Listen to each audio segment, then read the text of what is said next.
24 America This Week starts right now.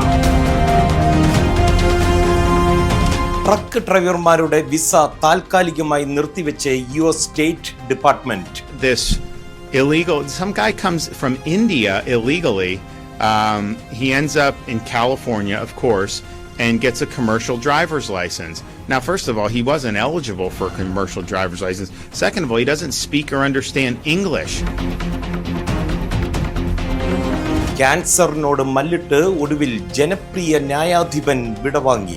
I ask you again, if it's not too much, then you can remember me in your prayers.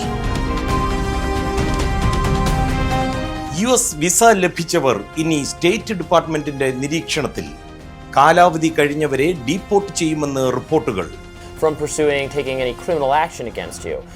Being in the country is not a criminal matter, so it's subjected to different standards.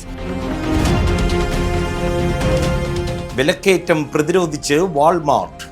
തീരുവ യുദ്ധത്തിൽ മുട്ടുമടക്കില്ലെന്ന് Walmart management. Walmart said in May that prices had started to increase in late April and got higher the next month. However, it said this week that it rolled back prices on 7,400 items temporarily across different departments in the last quarter. 24 America This Week, here now. 3 പേരുടെ മരണത്തിന് കാരണമായ Florida truck അപകടത്തെ തുടർന്ന് US state department അമേരിക്കയിലെ truck ഡ്രൈവർമാരെ നോട്ടമിട്ട് കഴിഞ്ഞു. Commercial ഡ്രൈവേഴ്സിനുള്ള work visa താൽക്കാലികമായി നിർത്തുകയാണെന്ന് US state secretary Marco റൂബിയോയുടെ പ്രസ്താവനയും വന്നുകഴിഞ്ഞു. ഈ അപകടവും വിസ നിയന്ത്രണവും പരിശോധിക്കുകയാണ് Liz Paulose from New York.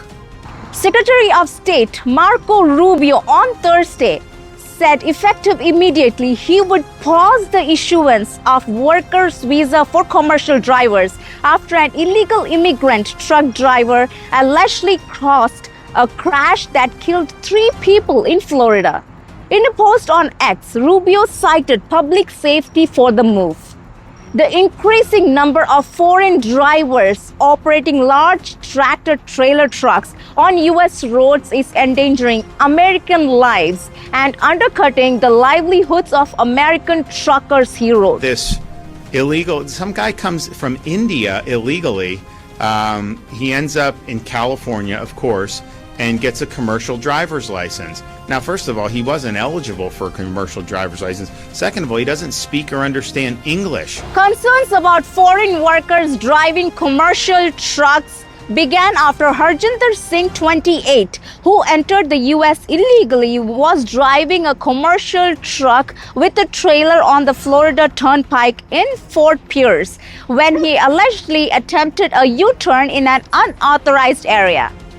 The turn resulted in the trailer jackknifing and colliding with a minivan, which left all 3 of the minivan's passengers dead, authorities said. We had a terrible thing happen in St. Lucie County where you had an illegal alien who was driving this big tractor truck and decided to try to do a U-turn where they have the official use only. Those are little gaps in the highway for highway patrol and law enforcement, and that was obviously a total disaster to even try that. He was granted a full-term commercial driver's license in Washington in July 2023, despite not being legally eligible. He was also given a limited-term commercial driver's license in California in 2024. This is something that most of our media and regulators don't want to talk about. Because this isn't just about one truck, one crash, or even one bad driver. It's about a system being abused, corrupted, and weaponized against the very people who keep this country running. California Governor Gavin Newsom and officials with the Department of Homeland Security have been in a heated war of words with the Trump administration over Singh. This week, Newsom's press office said on X that Singh obtained a work permit during President Donald Trump's first term. This is Liz Paulo signing off from New York, 24 USA. ജനമനസ്സുകളിൽ സ്ഥാനമുറപ്പിച്ച ന്യായാധിപൻ ജനപക്ഷത്ത് നിന്ന് വിധി പറയുമ്പോഴും നീതിയുടെ തുലാസിൽ ശ്രദ്ധയോടെ ഉത്തരവുകൾ പുറപ്പെടുവിച്ച America's most popular judge Frank Caprio ഓർമ്മയാകുകയാണ്. Report by Ammu from New Jersey. Frank Caprio Sr., a municipal judge in Providence, Rhode Island, who exemplified empathy on the bench and became known for the Beyond the State because of his nationally syndicated television show, has died. He was 88 years old. The cause was pancreatic cancer. I ask you again, if it's not too much, then you can remember me in your prayers. Judge Caprio said his courtroom was where people and cases were met with kindness and compassion. That was in striking contrast to other TV judges who showed a harsher attitude towards defendants. It was his TV show Caught in Providence on the Law and Crime Network that catapulted him to fame later in his life. Clips from the program have had more than 800 million views combined on its YouTube channel. I take him for blood work every 2 weeks because he's got cancer. How old is your son? 63. Yeah. And Daddy's still taking care of him, right? I only drive when I have to. Yeah. The show broadcasts real proceedings for traffic infractions, housing, zoning issues, and minor criminal offenses inside a municipal courtroom. It began airing on public access cable in Providence in 1988. Judge Caprio traveled extensively for speeches and to meet his fans. His municipal courthouse somewhat improbably ended up a tourist destination. You go through this every day? Yes, Your Honor. We've been happily married for 43 years, right? Yes, dear. Judge Caprio touched the lives of millions through his work in the courtroom and beyond, read his family's message on Facebook. About $35 court cost. Yes! How about 5 days in jail? Yes! Rest in peace, Judge Caprio. This is Omo 24, USA. ആദ്യഘട്ടത്തിൽ അനധികൃത കുടിയേറ്റക്കാരെയാണ് Donald Trump ഭരണകൂടം ലക്ഷ്യമിട്ടതെങ്കിൽ ഇപ്പോൾ US visa അനുവദിച്ചവരെയും നിരീക്ഷിക്കുമെന്ന് വ്യക്തമാക്കിയിരിക്കുകയാണ് US state department. 55 million US visa ലഭിച്ചവർ നിയമം ലംഘിച്ചാൽ നാട് കടത്തുമെന്ന പുതിയ റിപ്പോർട്ടുകളുടെ വിശദാംശങ്ങളുമായി Prajinsi Kannan from 24 central desk. The Trump administration is conducting an unprecedented review of more than 55 million US visa holders, and this includes approximately 5 million Indians. The review means all current visa holders will undergo continuous vetting that could result in deportation if violations are discovered. The State Department announced that foreigners with valid US visas face ongoing scrutiny for any indication of ineligibility, including those already living in the United States. Visa revocations will occur for indicators of overstays, criminal activity, threats to public safety, terrorist activity, or support for terrorist organizations, according to department officials. From taking any criminal action against you. Being in the country is not a criminal matter, so it's subjected to different standards. The comprehensive review follows Tuesday's announcement that immigration authorities will scrutinize applicants' social media platforms for anti-American views. US Citizenship and Immigration Services expanded its vetting procedures to include social media postings and reviews for anti-American activity. America's benefits should not be given to those who despise the country and promote anti-American ideologies, said USCIS spokesperson Matthew Trageser, emphasizing that immigration benefits remain a privilege, not a right. The administration has particularly targeted students and universities accused of anti-Semitism over pro-Palestine protests and opposition to Israel's Gaza military operations. Foreign students must now unlock social media profiles for US diplomatic review before receiving educational visas, with non-compliance raising suspicion of hidden activities. If they're just saying we're doing continuous vetting of the people who have been granted an ability to be in this country who are not citizens, and we're just continuously monitoring and looking for whether we made the right call on all of those, could that be applied badly? Sure. Since Secretary of State Marco Rubio took office in January, 6,000 student visas have been revoked for overstays and legal violations. Approximately 4,000 cases involved law breaking, including assault, DUI, and terrorism support. The administration temporarily halted student visa interviews in May before implementing new social media requirements in June. In April, hundreds of international students had their legal status revoked or changed, only to be reinstated weeks later, creating widespread uncertainty in the international student community. Rubio announced an immediate pause on commercial truck driver worker visas following a deadly Florida accident involving an Indian Sikh who entered illegally. The driver, Harjinder Singh, made a fatal U-turn, killing 3 people, later failing English fluency test by answering only 2 of 12 questions correctly and identifying just 1 of 4 highway signs. This comprehensive immigration crackdown represents a significant escalation of enforcement measures affecting millions of legal visa holders and reshaping America's approach to immigration vetting and oversight. Prajin Sikanan, Central News Desk 24, Kochi. Ukraine president Zelensky കഴിഞ്ഞ തവണ white ഹൗസിലെത്തിയപ്പോൾ വേഷം അത്ര പോരാ എന്നായിരുന്നു first complaint. എന്നാൽ ഒരു സംഘം European നേതാക്കളുമായി ഇത്തവണ വൈറ്റ് ഹൗസിലെത്തിയത് കോട്ടക്കേട്ട് കുട്ടപ്പനായി. കോട്ടിന് പിന്നിലെ കഥയുമായി എത്തുന്നു ജെയിൻ ജോസഫ് ഫ്രം ന്യൂജേഴ്സി. Ukrainian President Vladimir Zelensky turned heads at the White House last Monday. He swapped his signature military attire for a sharp black suit that drew praise from the US President Donald Trump. Unlike February's tense visit, where Zelensky's casual look sparked criticism, this time, tailored dress designed by Viktor Anisimov with a symbolic black vent presented a warm diplomatic tone. Here's how the suit became an instrument for peace. Yes, sir. I've got a question for each of you. Yes. First of all, Mr. President Zelensky, you look fabulous in that suit. I said the same. Yeah, you look good. I said the same thing. Yeah, looks good. I said the one that attacked you last time. Yeah. See, now he's I remember that. Yeah, I apologize to you. You look wonderful. No, my first. The suit, featuring a subtle civilian touch, was called the Lucky Charm by Desire Anisimov. It reflected Ukrainians' hopes for peace and its ongoing war with Russia. On Monday, Trump and even a reporter who in February questioned Zelensky's attire complimented the look, with the reporter saying, "You look fabulous in that suit." Zelensky's shift to this dignified style wasn't just for optics. Since Russia's 2022 invasion, he's worn military gear to stand with the Ukrainian troops, wearing no suits until victory. Why don't you wear a suit? You're the highest level in this country's office, and you refuse to wear a suit. Just want to see if you do own a suit? Yeah, problems. A lot of Americans have problems with you not respecting. I don't have such. But this suit, rushed for the US trip, was part of a capsule collection started in January.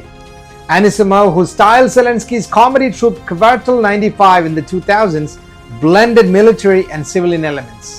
This is Jane Joseph, 24, USA. Donald ട്രംപിന്റെ തീരുവ യുദ്ധത്തിൽ ശക്തമായി പിടിച്ചു നിന്ന റിപ്പോർട്ടുകളാണ് വാൾമാർട്ടിൽ നിന്ന് ലഭിക്കുന്നത്. 1/3 ഉൽപ്പന്നങ്ങളും വിദേശ രാജ്യങ്ങളിൽ നിന്ന് വാൾമാർട്ടിൽ എത്തിയിട്ടും വിലക്കയറ്റം പിടിച്ചു നിർത്തുവാൻ സാധിച്ചു. Report by Christina Cherian from 24 Central Desk. Good evening, this is Christina Cherian. Walmart is successfully attracting more customers through competitive grocery pricing and fast shipping, even as tariffs drive up costs across the retail sector. But the retail giant missed earnings expectations for its latest quarter, leading to a 4% stock decline, despite shares being up nearly 30% year over year. Walmart said in May that prices had started to increase in late April and got higher the next month. However, it said this week that it rolled back prices on 7,400 items temporarily across different departments in the last quarter. About 1/3 of Walmart's US products come from overseas, making the company vulnerable to tariff increases. CFO John David Rainey revealed that Walmart is raising prices on roughly 10% of imported goods. CEO Dow McMillan noted that tariff-related price increases are causing middle and low-income shoppers to reduce spending. Despite challenges, Walmart's US comparable sales grew 4.6% for the 3-month period ending August 1st, demonstrating the company's ability to gain market share across all income groups. Nation's largest retailer had a 4.6% quarterly increase in sales, with groceries and health and wellness items fueling growth. The company says it's bringing in higher income shoppers who used to avoid Walmart stores in the past.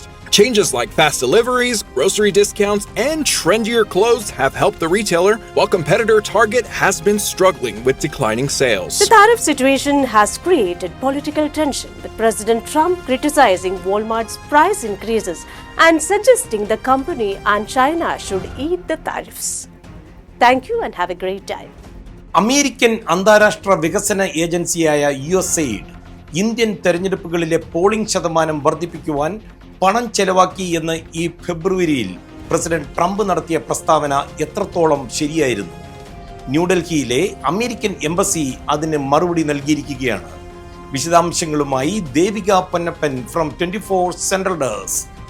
The United States Embassy in India has formally contradicted President Donald Trump's earlier claims about funding Indian voter turnout activities, the Ministry of External Affairs told the Parliament.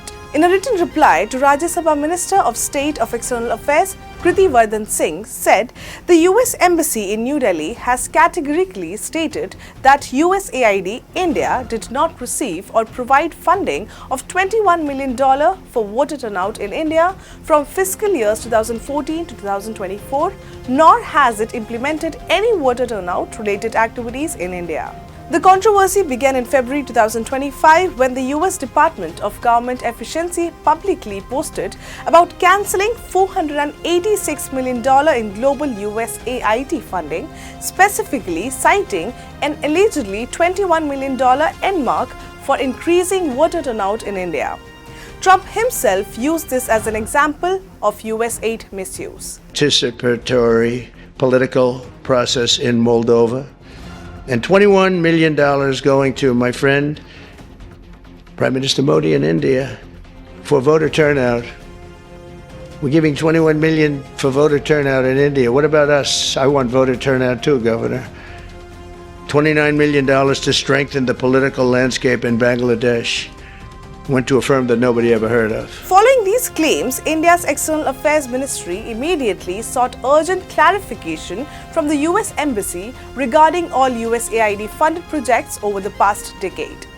In July, the US Embassy shared detailed funding information but reiterated that no voters turnout initiative had ever been financed in India.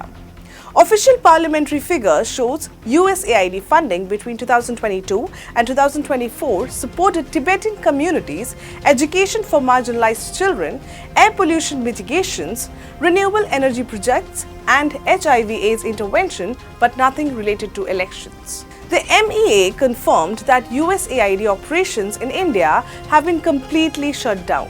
On August 11th, the US Embassy notified India that all 7 partnership agreements with the government had been closed as a part of Washington's global decision to dissolve USAID.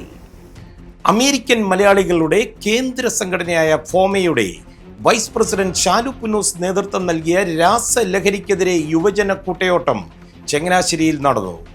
മാനവരാശിക്ക് ഭീഷണിയായ ലഹരിയെ തുരത്തുവാൻ യുവാക്കൾ മുന്നിട്ടിറങ്ങണമെന്ന് Shalu Punnoose. Report by Mithu Mamachan. മാനവരാശിക്ക് ഭീഷണിയായ ലഹരിയെ തുരത്താൻ യുവാക്കൾ മുന്നോട്ടിറങ്ങണമെന്ന് അഡ്വക്കേറ്റ് ജോ മൈക്കിൾ ആവശ്യപ്പെട്ടു. മാറ്റിവെച്ചിരിക്കുന്ന ദിവസമാണ്.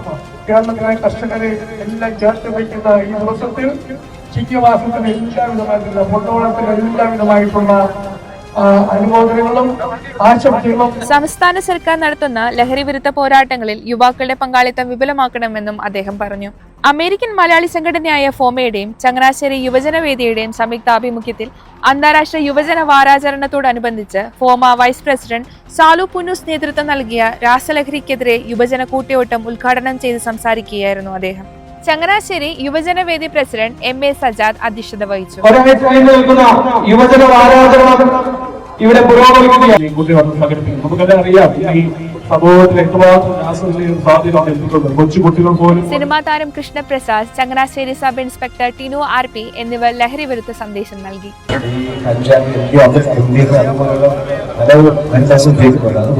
നമ്മുടെ ട്രീറ്റ്മെന്റിന് വരെ ഉപയോഗിക്കുന്ന മെത്തോഡ് വരെ ലഹരിക്കായി ഉപയോഗിക്കുന്നതാണ്. നേരത്തെ ഫേഷ്യൽ അങ്ങനത്തെ പരിപാടി നമ്മൾ ഉപയോഗിക്കുന്ന ഓരോ പരിശീലനമുള്ളതോ ഒരു വലിയ മാറ്റത്തിന്റെ തുടക്കമാണ്. This is Mithu Mamatsan signing off from Mexico 24 USA.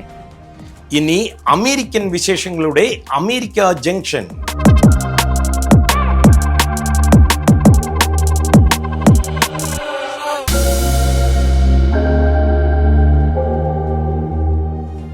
ലോകരാഷ്ട്രങ്ങളുടെ ഭരണസിരാ കേന്ദ്രങ്ങളുടെ ഇടയിൽ തലയെടുപ്പോടെ നിൽക്കുകയാണ് വൈറ്റ് ഹൗസ്. ഈ വെള്ളക്കൊട്ടാരത്തിന്റെ നിർമ്മാണ വിവരങ്ങളുമായി അമേരിക്കൻ ജംഗ്ഷൻ. 1791 അമേരിക്കയുടെ ആദ്യ പ്രസിഡന്റ് ജോർജ് വാഷിംഗ്ടൺ ആണ് വൈറ്റ് ഹൌസിനായി സ്ഥലം തെരഞ്ഞെടുത്തത്. അടുത്ത വർഷം ഐറിഷ് വംശജനായ ആർക്കിടെക്ട് ജെയിംസ് ഹോബൻ സമർപ്പിച്ച ഒരു ഡിസൈൻ എല്ലാവർക്കും അഭികാമ്യമായി. അതാകട്ടെ ഭാവി വൈറ്റ് ഹൌസ് എന്ന തീരുമാനത്തിലേക്കെത്തി. അതോടെ വൈറ്റ് ഹൌസ് എന്ന നിർമ്മിതിയുടെ ആദ്യ ചുവടുവയ്പായി. The only thing that is really the same about that building is the white exterior walls. All the interior was demolished. അങ്ങനെ വർഷം 8 കഴിഞ്ഞു. നിർമ്മാണം പൂർണ്ണമായും പൂർത്തിയാകാത്ത ആ മുക്കാൽ ശ്വേത ഭവനത്തിലേക്ക് പ്രസിഡന്റ് ജോൺ ക്വിൻസി ആഡംസും ഭാര്യ അബിഗെയിലും താമസം മാറി. പണി പൂർത്തിയാകാത്ത ഭവനത്തിലേക്കാണ് അവർ മാറിയെന്നത് ചരിത്രം. മേഘക്കൂമ്പാരങ്ങൾക്ക് താഴെ വെള്ളക്കൊട്ടാരം പോലൊരു ഭവനം തല ഉയർത്തി നിന്നത് 1812 യുദ്ധകാലത്ത് ബ്രിട്ടീഷുകാർക്കത്ര പിടിച്ചില്ല. പഞ്ഞിക്കെട്ട് പോലുള്ള മേഘക്കുട്ടന്മാർ കാർമേഘമായി കറക്കുന്നതുപോലെ ആ വെണ്ണക്കൽ ഭവനവും കുറച്ച് കരി പിടിച്ചോട്ടെയെന്ന് വെച്ച് ബ്രിട്ടീഷുകാർ അതിന് തീയിട്ടു. കരിവാരിത്തേച്ച വൈറ്റ് ഹൌസ് അങ്ങനെ തന്നെ നിലനിൽക്കുമെന്ന് ബ്രിട്ടീഷുകാർ കരുതിയെങ്കിൽ അവർക്ക് തെറ്റി. വെറും 5 വർഷത്തിനുള്ളിൽ 1817 അത്യന്തം ആർജവത്തോടെ അമേരിക്കക്കാർ പുനർനിർമ്മിച്ച വൈറ്റ് ഹൌസിലേക്ക് പ്രസിഡന്റ് ജെയിംസ് മൺറോ താമസം മാറ്റി. കെട്ടിടത്തിൽ ഇത്തിരി മിനുക്കുമണി ഇരുന്നോട്ടെ എന്ന് കരുതി അതേ വർഷം തന്നെ സൗത്ത് പോർട്ടിക്കോയും 1829 നോർത്ത് പോർട്ടിക്കോയും കൂട്ടിച്ചേർത്തു. അമേരിക്കൻ പ്രസിഡന്റിന്റെ ഔദ്യോഗിക വസതിക്ക് ഗരിമ ഒട്ടും കുറയരുതെന്ന തോന്നലിൽ അത് വിപുലമാക്കാനോ പുനർനിർമ്മിക്കാനോ ഉള്ള ചർച്ചകൾ ഏറെ നടന്നിരുന്നു 19ാം നൂറ്റാണ്ടിന്റെ അവസാനം. പക്ഷെ അതൊന്നും ഫലം കണ്ടില്ല. 1902 പ്രസിഡന്റ് തിയഡർ റൂസ്വെൽറ്റ് ആണ് ഇപ്പോൾ കാണുന്ന വെസ്റ്റ് വിംഗ് എക്സിക്യൂട്ടീവ് ഓഫീസ് നിർമ്മിച്ചത്. ലോക രാഷ്ട്രീയത്തെ മാറ്റിമറിച്ച പല തീരുമാനങ്ങളും പിറവിയെടുത്ത ഓവൽ ഓഫീസ് നിർമ്മിച്ചത് പ്രസിഡന്റ് വില്യം ഹോവാർഡ് ടാഫ് ആണ്. 6 നിലകളുള്ള വൈറ്റ് ഹൌസിൽ 132 മുറികളും 35 ബാത്റൂമുകളും 3 അടുക്കളകളുമുണ്ട്. വാതിലുകളുടെയും ജനാലകളുടെയും എണ്ണം കേട്ടാൽ നിങ്ങൾ ഞെട്ടും. 412 വാതായനങ്ങളും 147 ജനലുകളും 28 ഫയർ പ്ലേസുകളും ചേരുന്നതാണ് വൈറ്റ് ഹൌസ്. ഒരേ സമയം 140 അതിഥികൾക്ക് വരെ അത്താഴം പാകം ചെയ്യാനുള്ള സൗകര്യം വൈറ്റ് ഹൌസ് കിച്ചൺ ഉണ്ട്. പ്രസിഡന്റിന്റെ കൊട്ടാരം, പ്രസിഡന്റിന്റെ ഭവനം അങ്ങനെ പല പേരിൽ അറിയപ്പെട്ടെങ്കിലും 1901 പ്രസിഡന്റ് തിയഡർ റൂസ്വെൽറ്റ് ആണ് വൈറ്റ് ഹൌസ് എന്ന പേര് ഔദ്യോഗികമാക്കിയത്. പ്രസിഡന്റ് ജോൺ ക്വിൻസി ആഡംസിന് ശേഷമുള്ള എല്ലാ പ്രസിഡന്റുമാരും വൈറ്റ് ഹൌസിൽ താമസിച്ചിട്ടുണ്ട്. ഈ കെട്ടിടത്തിന്റെ ചരിത്രം അതിന്റെ നിർമ്മിതിയുടെ ഗാംഭീര്യത്തിനപ്പുറം വ്യാപിക്കുന്നു. അമേരിക്കൻ പ്രസിഡന്റിന്റെയും കുടുംബത്തിന്റെയും വസതി മാത്രമല്ല, അമേരിക്ക എന്ന മഹത്തായ രാജ്യത്തിന്റെ ചരിത്രത്തിന്റെ ജീവിക്കുന്ന ഒരു മ്യൂസിയം കൂടിയാണ് വൈറ്റ് ഹൌസ്. ചരിത്രം പിറക്കുന്ന, ചരിത്രം ചുരുളഴിയുന്ന ഒരിടമായി വൈറ്റ് ഹൌസ് ഇന്നും തുടരുന്നു. അമേരിക്ക ദിസ് വീക്ക് പൂർണ്ണമാകുന്നു. മറ്റൊരു എപ്പിസോഡുമായി see you next week and this is Madhu Kotarikara 24.